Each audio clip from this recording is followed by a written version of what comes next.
형제들아 우리가 어찌할꼬 하거늘 베드로가 이르되 너희가 형에 대하여 각각 예수 그리스도의 이름으로 세례를 받고 제사를 받았다. 그리하면 성령의 선물을 받으리니 이 약속은 너희와 너희 자녀와 모든 먼데 사람 곧 주 우리 하나님이 얼마든지 부르시는 자들에게 하신 것이라 하고 또 여러 말로 확증하며 권하여 이르되 너희가 이 회학설에서 구원을 받으라 하니 그 말을 받은 사람들은 세례를 받음에 이날에 신도의 수가 3,000이나 더하더라. 그들이 사도의 가르침을 받아 서로 교제하고 토닥을 대며 오로지 기도하기를 힘쓰니라.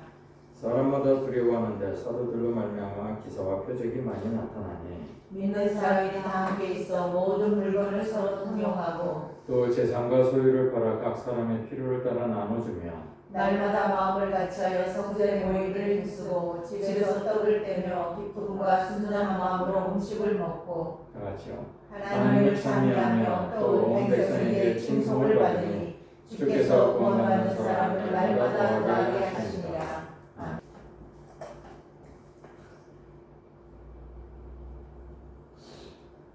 여러분은 스스로 누구라고 생각을 하십니까? 자신을 누구라고 생각을 하십니까?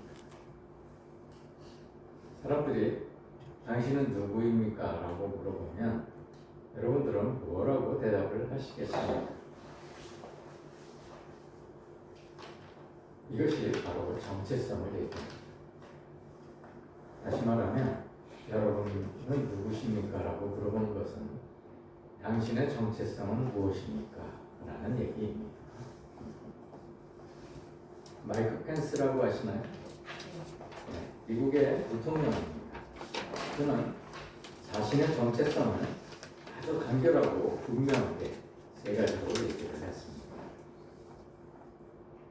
그가 말하기를 자신은 나는 크리스찬입니다. 나는 보수주의자입니다. 세 번째는 나는 공화당원입니다. 이렇게 자신의 정체성을 분명히 밝혔습니다. 여러분은 도대체 여러분의 정체성이 무엇입니까?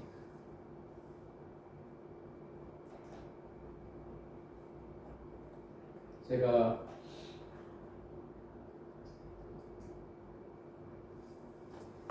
마이크 펜스 동영상을 풀어드리려고 했는데 제가 실력이 모자라가지고 동영상을 못 드리겠습니다. 잠깐 한번 여러분들이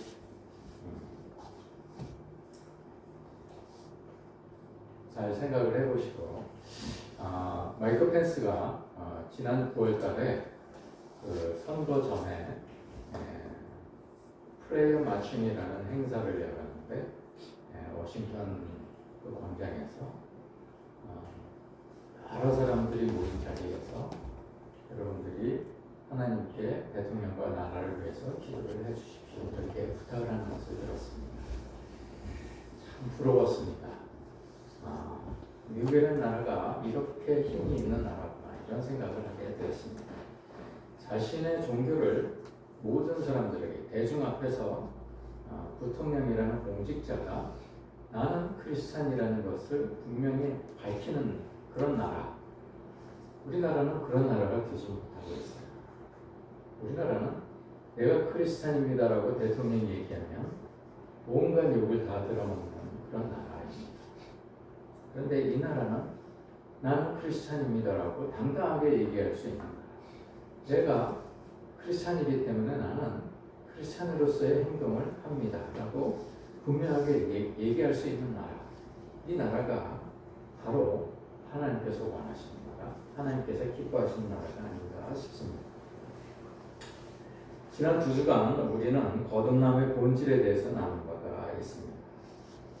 거듭남의 본질이 두 가지가 있다고 했는데 뭐라고 그랬습니까? 믿음과 사랑이라고 했습니다.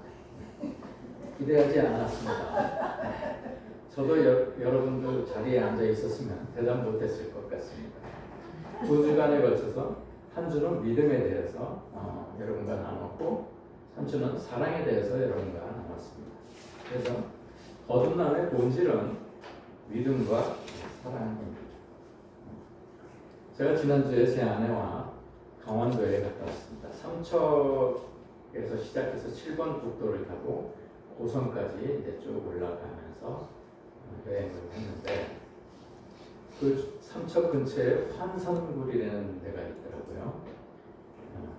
환선은 신선이 다시 온 굴이다 이렇게 해서 환선굴이라고 그렇게 칭하는 것 같습니다. 그 한자를 보니까 제가 그 환선굴 입구까지 모노레일을 타고 올라가서 환선굴 입구에서부터 이제 걸어서 환선굴 내부를 구경하고 돌아오는 그런 코스입니다. 그 굴 입구서부터 이제 가이드가 그 모노레일 한 번에 한 30명 정도 타고 올라가더라고요.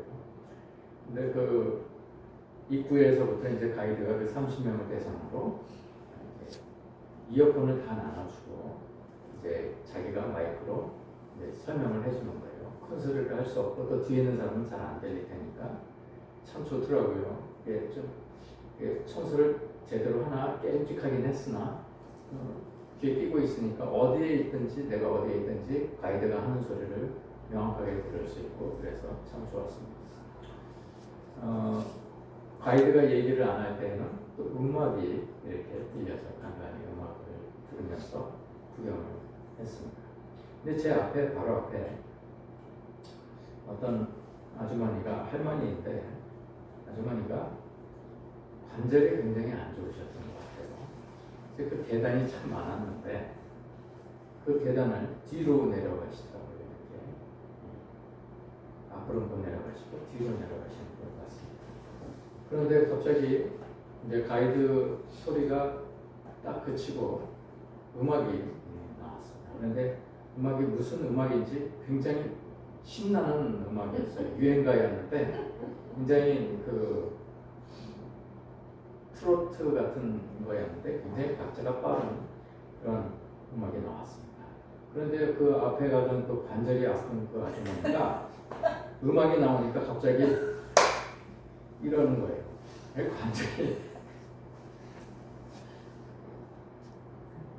제가 하마터면 제 입에서 그런 말이 나올 뻔했어요. 뭐 하는 분이세요?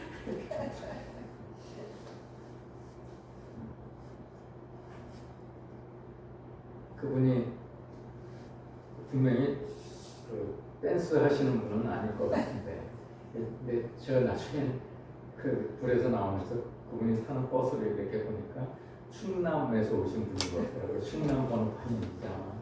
충남에서 오신 분인 것 같은데 관절이 그렇게 아프면 다니시지 말든지 좀 자제를 하시면서 다니셔야 될 텐데 걱정이 많이 되었습니다.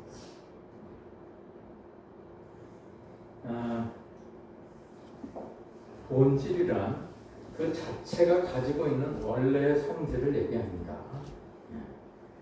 본질은 사물이 그 자체이도록 하는 고유의 성질을 얘기합니다. 예를 들면 물은 수소 2개와 산소 1개로 한 개의 원자로 이루어져 있습니다. 그렇죠? 그래서 물을 표시를 할 때는 화학적으로 표시를 할 때는 이렇게 표시를 합니다.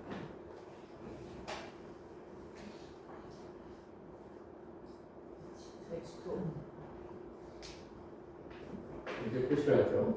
수소 원자 2개와 산소 원자 1개로 이루어져 있다.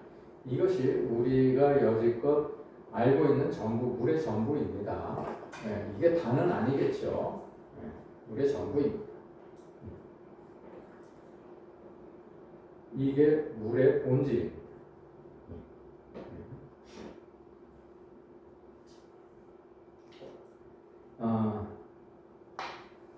여러분 허리가 안 좋으면요 다리가 저리거나 아픕니다. 그런 경험 해보셨나요? 허리가 안 좋으면 허리보다 어떤 때는 허리보다 다리가 더 아플 때도 있어요. 뒷다리가 이렇게 땡기고 아플 때가 있습니다. 그러면 여러분 다리를 주물러야 되겠습니까? 허리를 주물러야 되겠습니까? 허리를 주물러야 돼요. 허리를 주물러서 다리의 통증을 완화시켜야 됩니다. 그런데 우리는 다리를 많이 주물릅니다. 그렇죠? 그걸 보고 헛다리를 짚는다고 그럽니다. 아픈 다리를 붙들고 늘어지면 그 허리병이 한평생 늘어지게 됩니다. 그렇지 않습니까? 그 병의 본질은 허리에 있기 때문에 허리를 고쳐야 하는 것이죠. 거듭남의 본질에 대해서는 거듭남의 본질에 대한 정의를 참 내리기가 어렵습니다. 거듭남의 본질은 이런 것이다 라는 정의를 내리기가 어렵습니다. 본질은 믿음과 사랑인데요. 잘 들으세요. 본질은 믿음과 사랑입니다. 그런데 본질이 믿음과 사랑에 대한 정의가 무엇이냐? 그 본질에 대한 정의가 무엇이냐라는 정의를 내리기는 굉장히 어렵습니다. 물이요. 본질은 수소 2개와 산소 1개죠. 그런데 이 수소 2개와 산소 1개는 무엇을 뜻하느냐, 무엇을 의미하느냐라고 물어보면 설명하기가 참 어렵습니다.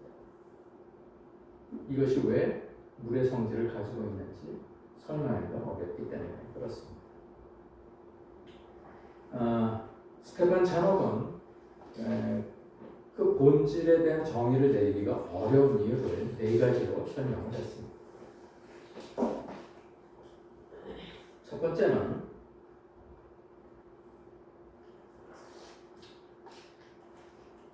거듭남의 본질에 대한 여러 가지 주장들이 있기 때문에 그렇다는 것입니다. 어떤 사람들은 거듭남은 질적인 것이다. 예를 들면 기도를 많이 하면 좋은 게 아니고 어떻게 기도하느냐가 중요하듯이 거듭남도 우리의 믿음의 질적인 것들을 표현하는 것이다. 이렇게 얘기를 한다는 것입니다. 또 어떤 사람은 영적인 본체라고 얘기를 합니다. 그리고 또 어떤 경우는 만일 그게 질적인 것이라면 그것은 일종의 습관을 말하는 것입니다. 거듭남은 우리가 우리 일상생활 중에 습관을 얘기하는 것인가? 아니면 거듭남은 은사인가? 능력인가? 그것도 아니라면 거듭남은 성령 그분 자체이신가? 이런 거에 대한 여러 가지 주장들이 있기 때문에 사람들이 헷갈려합니다. 그렇죠? 여러분들은 거듭남의 본질에 대해서 설명하실 수 있으신가요? 두 번째 이유는 눈으로 확인하기가 어렵기 때문에 그렇습니다. 거듭남은 눈에 보이지 않죠. 그러나 눈으로 나타나는 것은 본질이 아니라고 말씀드린 바 있습니다. 나무는요, 씨가 자라서 성장하는 것이지만 그 성장 요소는 씨의 껍질과 외피 속에 있는 그런 요소 때문에 그게 자라는 것이죠. 그렇죠? 그런데 그 씨가 어떻게 자신을 키워내는지에 대한 설명을 하기가 무척 어렵습니다. 그렇지 않습니까? 여러분, 이 씨가요, 이제 이 토양에 물이나 다른 무기물질을 다 흡수를 한 다음에 싹을 틔웁니다. 그리고 뿌리를 내리죠. 이 뿌리가 자라서 나무를 만들어내고 이 나무가 자라서 열매를 맺게 됩니다. 그런데 우리가 그런 외적인 것들은 우리가 보아서 알죠. 그러나 이 씨의 요소가 어떤 요소가 이 뿌리를 내리고 어떤 요소가 이 싹을 트게 하는지에 대한 설명을 하는 것은 굉장히 어렵습니다.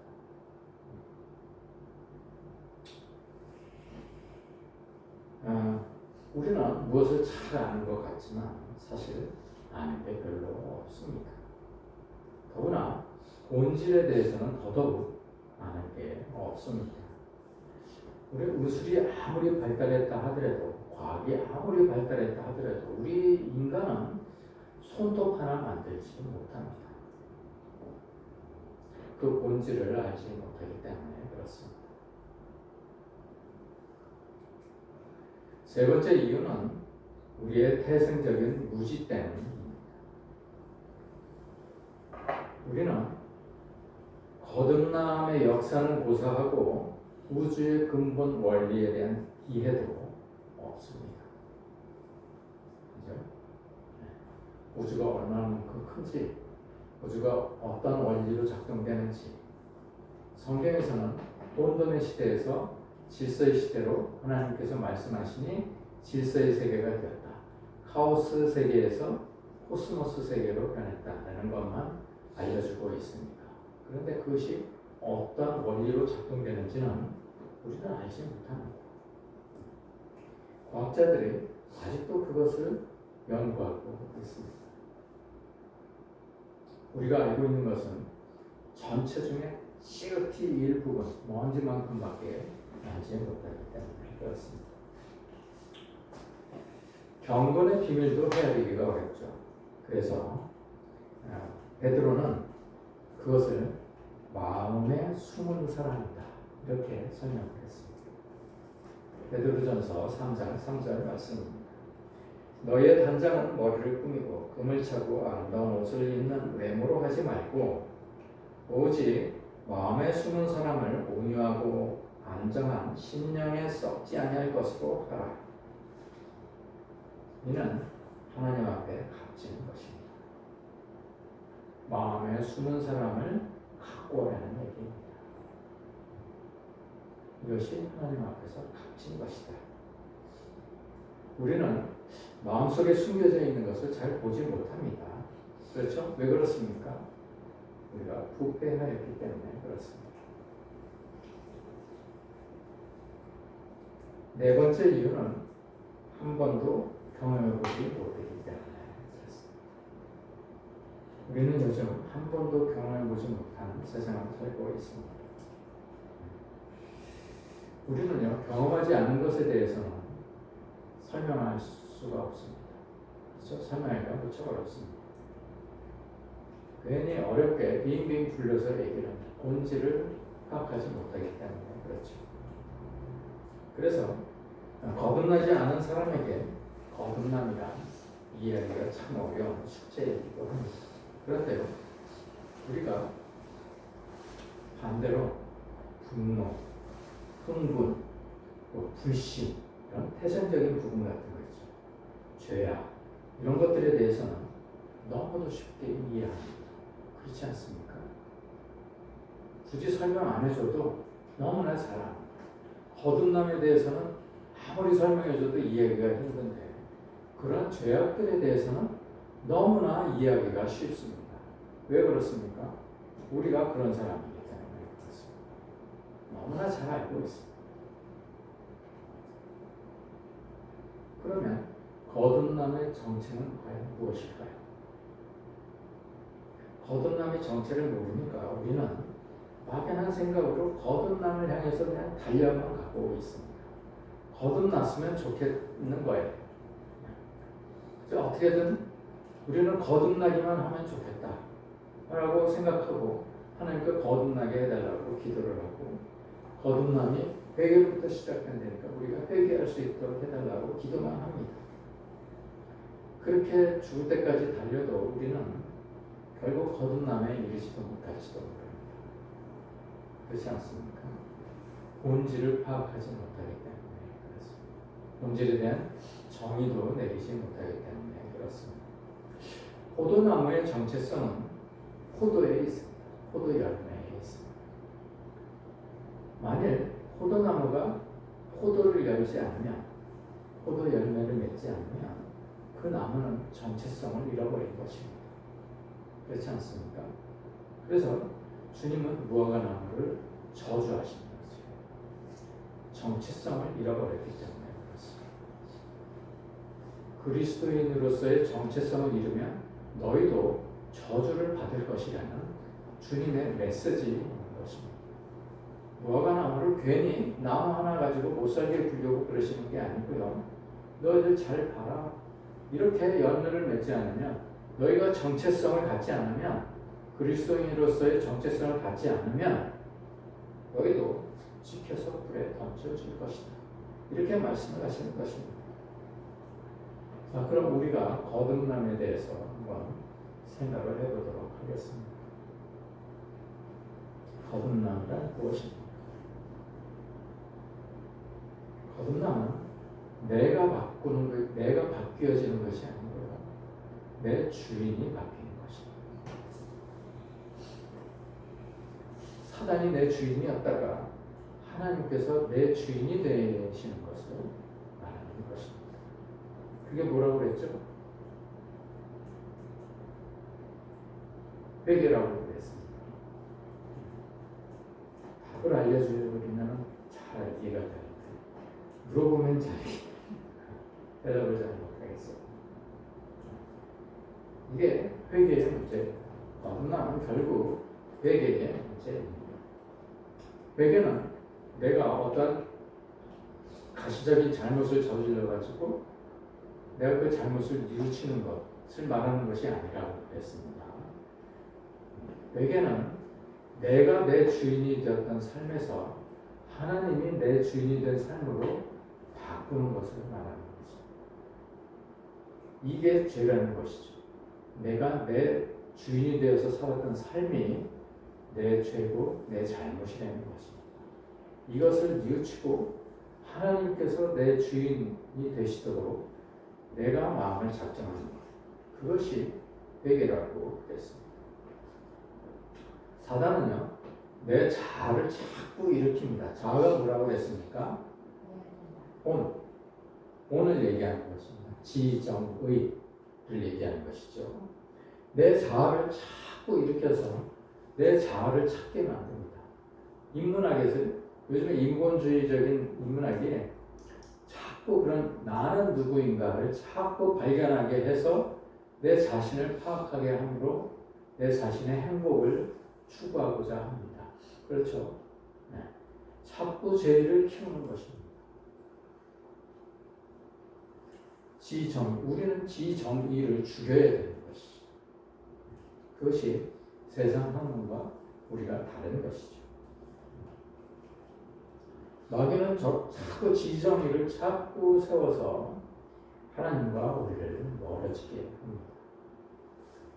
사람들은요, 그래서 자꾸 엉뚱한 다리를 주무르는 것입니다. 허리를 주무르지 않고 다리만 주무르게 됩니다. 사람들은요, 신앙을 갖게 되면 자신의 신앙을 나타내기 위해서 거룩한 행위를 먼저 하려고 하는 경향이 있습니다. 그래서 나는 이제 믿는 사람이니까 믿는 사람으로서의 도리를 다해야지 이렇게 생각하고 무료급식도 하고 무이탁 노인들을 돕기도 하고 쪽방에 가서 도배도 하고 그 사람들의 필요를 채워주기도 하고 이렇게 돌아갑니다. 또 전도도 해야 되겠고 선교도 하러 나갑니다. 그렇지만 여러분, 회개가 없는 행위는 아무리 그 행위가 고귀하더라도 자기 생명을 바치는 한이 있더라도 하나님께는 무음이야. 오지에 가서 선교를 하다가 순교를 한다고 그러지 않습니다. 만약에 그가 회개하지 않은 채로 순교를 했으면 그 선교가 그 순교가 무슨 의미가 있겠습니까? 아무 의미가 없는 것입니다. 그래서 회개가 그렇게 중요합니다. 선교를 나가지 않아도 우리가 착한 일을 하지 않아도 무이탁 노인을 돕지 않아도 우리 마음에 회개가 일어나면 우리는 하나님께 택하신 족속이 되는 것입니다.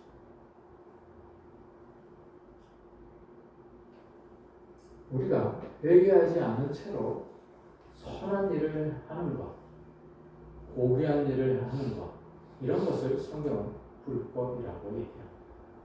불법은요, 죄를 짓는 것을 성문법을 어기는 것, 우리가 잘못을 저지르는 것, 이것이 불법이 아닙니다. 회개하지 않는 채로 하는 모든 행위, 이것이 성경은 불법이라고 얘기를 합니다. 우리가 마태복음 7장에 보면요, 예수님께서 이렇게 말씀을 하십니다. 나더러 주여 주여 하는 자마다 다 천국에 갈 것이 아니라 다만 하늘에 계신 내 아버지 뜻대로 행하는 자라야 들어간다고 그렇게 말씀을 하셨습니다. 그날에 많은 사람들이 나더러 주여 주여, 우리가 주의 이름으로 선지한 노릇하며 주의 이름으로 귀신을 쫓아내며 주의 이름으로 많은 권능을 행하지 아니하였나이까 하리니 그때 내가 그들에게 밝히 말하되 분명하게 말하되 내가 너희를 도무지 알지 못하니 불법을 행하는 자들은 내게서 떠나가라고 말씀하신다고 했습니다.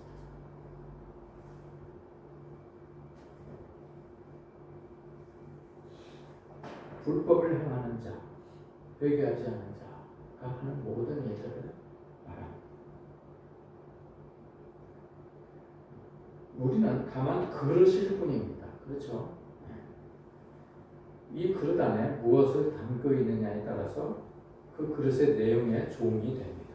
내 안에 사단을 담고 있으면 사단의 종이 됩니다.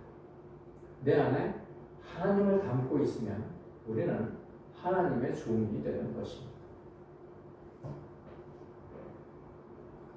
내 안에 내 자아, 즉 지정의가 주인이냐 아니면 그리스도가 주인이냐에 따라서 우리가 자기중심적으로 사는 사람이냐 아니면 그리스도인으로서 사는 사람이냐가 결정이 되는 것입니다. 거듭난 사람이란 그 안에 옛 생명인 자아가 살지 않고 새 생명인 그리스도가 주인인 사람을 얘기합니다. 그렇죠? 그리스도가 이 땅에 오셔서 우리 안에 새롭게 들어와 계시는 사람을 얘기합니다. 우리는 그 전제 조건이 회개라고 했습니다. 그래서 우리는 우리를 거듭나게 할 수가 없습니다. 분명하게 말씀드리지만 내가 어떤 행위로 내가 어떤 믿음으로 거듭남을 이루는 것이 아닙니다. 거듭남은 하나님께서 주셔야 되는 것입니다. 그렇죠? 네. 우리가 그 거듭남을 위해서 달려가도록 우리는 회개만 하면 되는 것입니다. 회개하면 주님께서 우리를 거듭나게 해 주시는 것입니다. 거듭나게 하면 그 뿌리가 자라서 나무, 믿음을 갖게 하고 이 믿음이 자라면 열매를 맺게 되는 것입니다. 구원의 열매를 맺게 되는 것이죠. 따라서 모든 열매의 근본은 회개에 달려 있습니다. 여러분들이 회개하지 않으면 아무리 여러분들의 행위가 착하고 선해도 아무리 여러분들이 믿음이 좋은 척해도 하나님께 아무런 소용이 없는 사람이 됩니다. 내가 너희를 도무지 알지 못한다. 불법을 행하는 자는 내게서 떠나가라 라고 말씀을 듣게 되는 것입니다. 바울은 담메색 도상에서 주님을 만난 후에 회개했습니다. 그는 주님을 만난 후에 어떻게 됐습니까? 주님을 전하다가 나중에 예루살렘으로부터 자객이 와서 바울을 죽이려고 그랬죠. 사람들이 그를 다소로 보냅니다. 고향이 다소. 3년 동안 다소에서 칩거하면서 그는 주님을 깊이 만나게 됩니다. 그 3년 동안의 기간, 오랜 동안 그 묵상과 회개를 통해서 그는 자기가 그동안에 가지고 있던 모든 성경의 지식과 그리스도를 합하게 됩니다. 이것이 이 하나님의 말씀이, 이 율법의 말씀이 바로 이런 말씀이었구나라는 것을 깊이 깨닫게 됩니다. 바울은 아무리 성경 지식이 많아도, 성경 지식을 쌓아도 본인 스스로가 아무리 선행을 행하도, 내가 율법대로 아무리 행해도 내 안에 죄악이 있음을 고통스럽게 생각을 했습니다. 도저히 죄악을 떨쳐버릴 수가 없는 것이에요. 내가 아무리 쪽방을 덮고 무탕 농인을 도와도 내 마음에 짜증스러움과 불편함과 귀찮음이 있는 거예요. 그런 죄악들이 아무리 내가 선한 행위를 한다 하더라도 있음을 발견하게 되는 것입니다. 그것을 바울이 궁금해하고 너무 고통스러워하다가 강제고상에서 주님을 만난 이후에 그 문제가 해결이 되는 것입니다. 그가 회개를 하자 그는 완전히 새 사람이 됩니다. 이것이 골로새서 3장 9절에서 말하는 새 사람을 읽는 것입니다.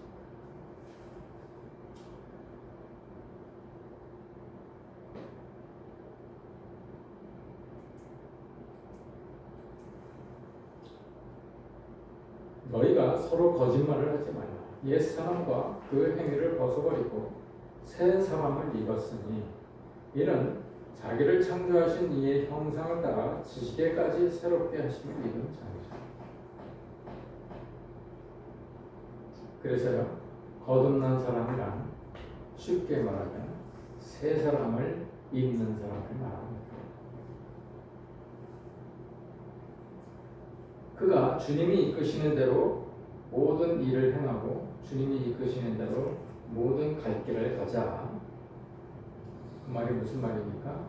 내게 유익하던 것을 다 해로 여길 뿐더러 모든 것을 해로 여기면 내 주 예수 그리스도를 아는 지식이 가장 부상하기 때문이라는 그의 고백대로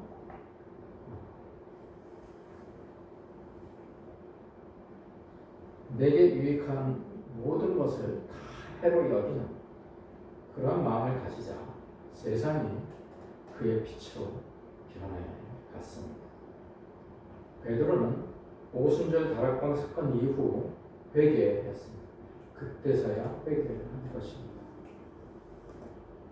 그래서 그의 첫 설교가 오순절 다락방에 성령이 임하시고 나서 그의 첫 설교가 무엇이었습니까? 회개하나였습니다. 예수님과 세례요한의 첫 설교가 무슨 말이라고 했죠? 어떤 것이라고 했죠? 회개하나였습니다. 베드로도 본인이 성령을 체험하고 나서 첫 설교의 첫 마디가 회개하라였습니다. 사도행전 2장 37절부터 말씀입니다. 그들이 이 말을 듣고 마음에 찔려 베드로와 다른 사도들에게 물어 이르되 형제들아 우리가 어찌할꼬 하거늘 베드로가 이르되 너희가 회개하여 각각 예수 그리스도의 이름으로 세례를 받고 죄사함을 받으라. 여러분 세례 받으셨죠? 다 회개한 다음에 받으셨습니까? 아니면 날짜가 돼서 받으셨습니까? 교회 나온 지 1년이 되어서 세례를 받으셨습니까? 아니면 마음속에 진정한 회개가 일어나서 세례를 받으셨습니까?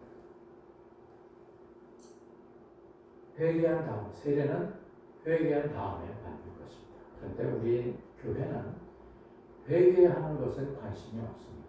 어떻게 해서든지 이 사람을 우리 교인으로 만드느냐 안 만드느냐에 관심이 더 많은 것입니다.